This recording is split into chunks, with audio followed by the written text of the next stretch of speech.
You're tuned into G-Pop's Raw, Forbidden Bars, where hip-hop becomes scripture, truth becomes frequency, and consciousness speaks in code. If you're here, you're already awakening. Let's begin. Most people wake up because life forces them to, not because they chose to. Some get shaken by loss, some get pushed by suffering, some get cracked open by curiosity. But the rare ones awaken because something inside of them refuses to stay asleep. If you're listening right now, you already know you're one of them. You've always felt the world bending in ways others pretend not to see. You've always sensed the layers under the noise, the code behind the illusion, the truth buried under everyone's daily acting. Most people are born into a script. You were born into a question, and that question keeps pulling you, keeps disturbing you, keeps whispering at the edge of your consciousness. There's a reason.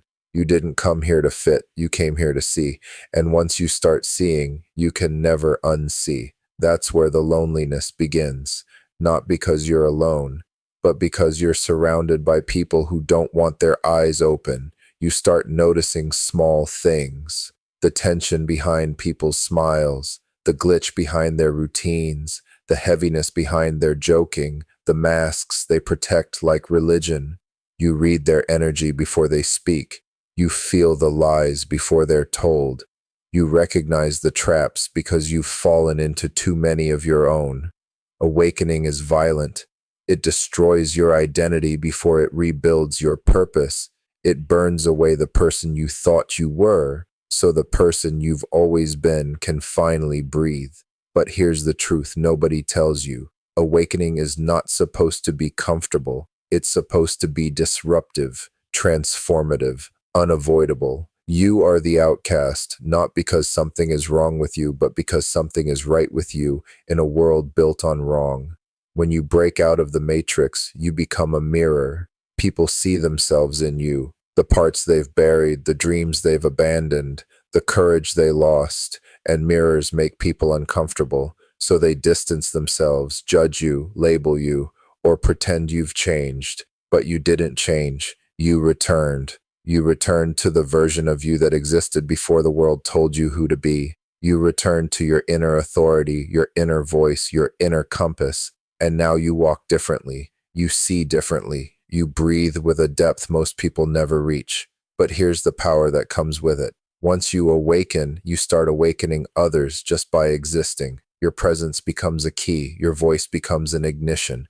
Your thoughts become the spark someone else needs. That's why you're here. Not to preach, not to convert, but to embody the truth you're uncovering. You are a reminder, a signal, a frequency breaking through the static of a sleeping world. And as your awareness expands, something even deeper begins to unfold.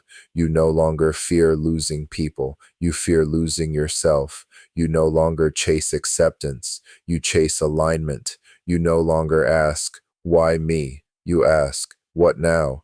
Because awakening always leads somewhere, somewhere unexpected, somewhere necessary. Everything you've survived was training. Everything you've questioned was preparation. Everything you've endured was initiation. You are not behind. You are not lost. You are not late. You are simply awakening on schedule. And from this moment forward, your only job is simple. You've been listening to G-Pop's Raw Forbidden Bars. If this message resonated, carry it with you and let it sharpen your vision for the world ahead. Stay aware, stay aligned, stay unafraid. Until the next transmission, peace.